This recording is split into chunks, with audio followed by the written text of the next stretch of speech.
aí a gente vem, né, para essa generosidade que envolve também a nossa própria concentração de olhar e silenciar. Muitas das vezes, né, a observação ela precisa ser silenciosa, né, por parte do adulto. Então, a gente vai organizar aquele espaço, a gente vai observar as crianças, 1, 2, 3 dias, fazer as nossas anotações, os nossos registros, porque isso contribui para os nossos relatórios, e a gente vai cada vez mais ouvir o que as crianças têm a dizer, mais do que falar. E isso é muito modelo atual, né? Onde a gente tem aí o protagonismo das crianças. Porque no tradicional, a gente não consegue fazer isso. Você é a professora que vai chegar com a proposta, vai falar, crianças, vamos passar, vamos fazer essa proposta assim, assim, assim. E se a criança não faz, a gente vai conduzindo esse caminho. Exemplo da folha. Vamos passar em cima do pontilhado. A criança vai passando e se ela não passa, você olha, não, vem cá. Pode ser super respeitoso, mas não tem muito protagonismo.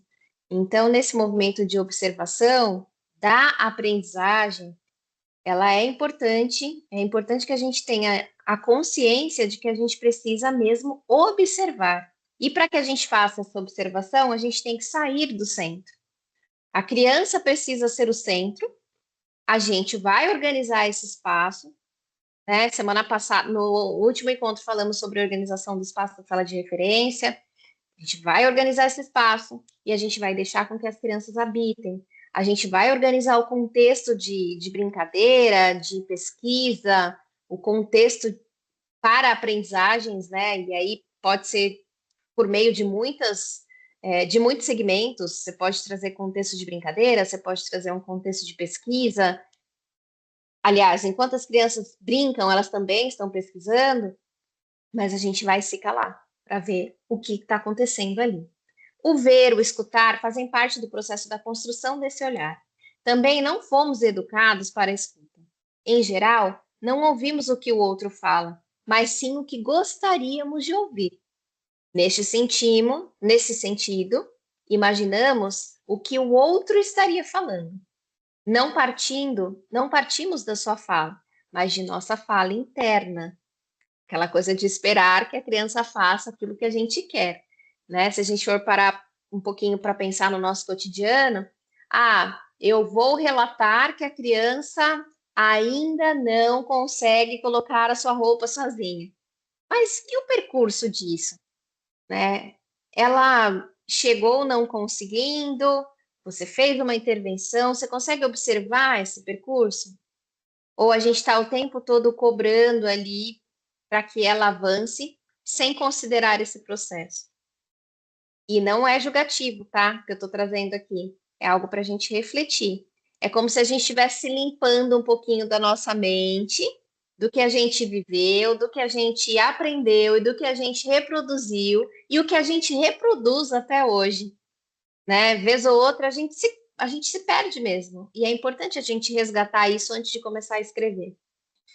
O mesmo acontece em relação ao nosso olhar estereotipado, parado, querendo ver só o que nos agrada, que sabemos, também reproduzindo um olhar de monólogo. Isso daqui é muito interessante. Quando a gente traz esse olhar estereotipado, a gente procura sempre aquilo que nos agrada.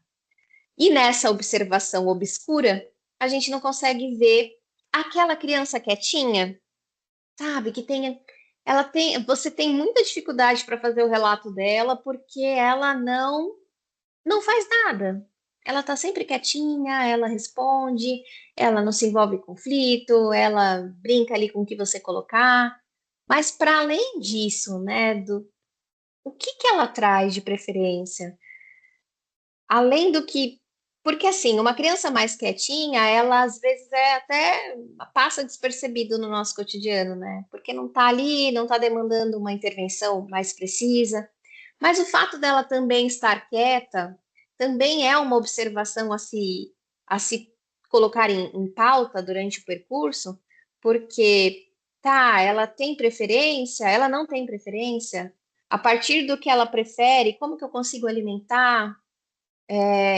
Talvez isso seja algo para a gente refletir também para os próximos, né? Hoje a gente já está aqui finalizando um percurso, vai fazer a escrita, vai fazer a narrativa, mas é importante a gente guardar essas informações, porque elas, ao longo do processo, elas podem nos ajudar a dar alguns rumos para essas intervenções, para essas crianças que a gente tem mais desafio.